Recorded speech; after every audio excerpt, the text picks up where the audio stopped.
இவனை உங்களில் பல பேருக்கு நல்லாவே தெரியும். சமீபத்தில் பாண்டிய பாட்காஸ்ட்ன்ற யூடியூப் சேனலில் கூட இவனை பற்றி நான் சொல்லியிருந்தேன். இவனோட ப்ரீடை நான் தப்பாக சொல்லிட்டேன்னு பல பேர் கமெண்ட் பண்ணியிருந்தீங்க. இவனை நான் ப்ரீடாக பார்க்கலங்க, உயிராக பார்த்தேன். கேபிஒய் பாலா ஆம்புலன்ஸ் கொடுத்தாரு இல்லையா, அந்த ஆம்புலன்ஸில் கூட இவன் அக்ரெசிவாக காட்டியிருப்பாங்க பாருங்கள். அவன் தாங்க இவன். டாக் ஹேட்டர்ஸ், நாய் விற்பாளர்கள், தயவுசெய்து இந்த வீடியோவை கடைசி வரையும் பாருங்கள்.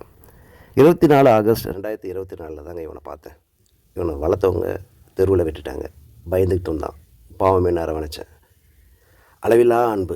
1.5 வருஷம் இவனுக்கு எனக்கு உள்ள இணக்கம் இருக்கும் பார்த்தீங்களா, சொல்லி மாளாதுங்க. நம்ப மாட்டீங்க, உண்மையாலுமே ஒரு 2 மாதத்துக்கு இவன் என்னை தொட விடலைதாங்க. ஆனால் இன்றைக்கி அவ்வளோ பாசக்காரங்க. இவன் கொடுத்த அளவில்லா பாசத்தை கொஞ்சம் திருப்பி கொடுத்தது ஒன்றும் தப்பு இல்லையே. இவன் என் மேலே வச்சுருந்த உண்மையான விசுவாசத்தை திருப்பி கொடுத்ததில் ஒன்றும் தப்பு இல்லையே. இவன் என் மேலே வச்சுருந்த நம்பிக்கையை நான் திருப்பி கொடுத்ததில் ஒன்றும் தப்பு இல்லையேங்க. கனத்த இதயத்தோடு நான் இதை சொல்லிக்க விரும்புகிறேன். இன்றைக்கி இவன் இங்கே இல்லை, இறந்துட்டான். நேற்று தான் கெனன் டிஸ்டம்பர் என்ற கொடிய நோயில் இறந்துருக்கான். ரேபிஸால் மட்டுமே நாய்க்கு மரணம் கிடையாதுங்க. கெனன் டிஸ்டம்பர், பார்வோ அப்படின்னு ஏகப்பட்ட நோய் இருக்குங்க. தினம் பல நாய்கள் செத்துக்கிட்டு தாங்க இருக்குது. மனிதனோட மரணம் மட்டும்தான் இழப்பா? வலிக்குமா? இதேமாரி அன்பான ஜீவனங்கள் இறந்தால் வலிக்காதா? இவனை காசுக்காக இனப்பெருக்கம் பண்ணாங்க பார்த்தீங்களா, அவன் குற்றவாளியா? இல்லை காசு கொடுத்து வாங்கி இவனை தெருவில் விட்டாங்களே, அவன் குற்றவாளியா? இல்லை பாவம்னு இவனுக்கு அடைக்கலம் கொடுத்தனே, நான் குற்றவாளியா?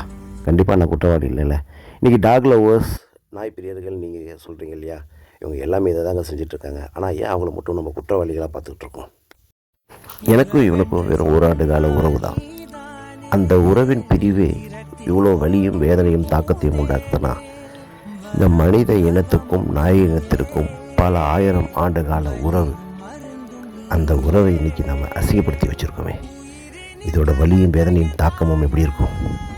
இவனை காசுக்காக விற்றான் பார்த்தீங்களா, அவன் ஒரு துரதிருஷ்டசாலிங்க. காசு கொடுத்து இவனை வாங்கிட்டு மறுபடியும் தெருவில் ஒருத்தர் விட்டான் பாருங்க, அவனும் ஒரு துரதிருஷ்டசாலி தாங்க. இதுமாரி பல அன்பான ஜீவனங்களை தெருவில் விட்டுட்டு இன்றைக்கி அசிங்கப்படுத்திக்கிட்டு இருக்குமே, இந்த தேசமே ஒரு துரதிருஷ்டசாலி தானே. அன்னைக்கு மட்டும் இல்லைங்க, we are all fools. தங்கப்பூ, தங்கம்மா, தங்கப்பிள்ளை, தங்கப்பிள்ளை.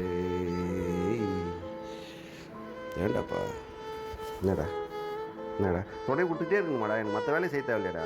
ஏன்டா இப்படி பண்ணுறேன்? சரியான பைத்தியம் நாளைக்கு, பைத்தியம்டா. நல்ல பிள்ளை, நல்ல பிள்ளை, தங்க பிள்ளை.